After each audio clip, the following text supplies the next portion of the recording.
Welcome to our guest room and my home office. Come on in.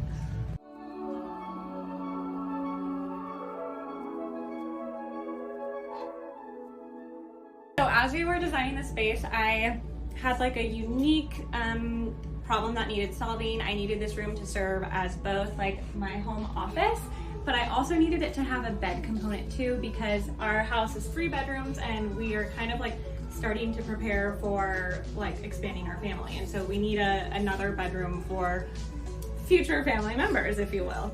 So we ultimately decided on doing a sleeper couch to make this room like work.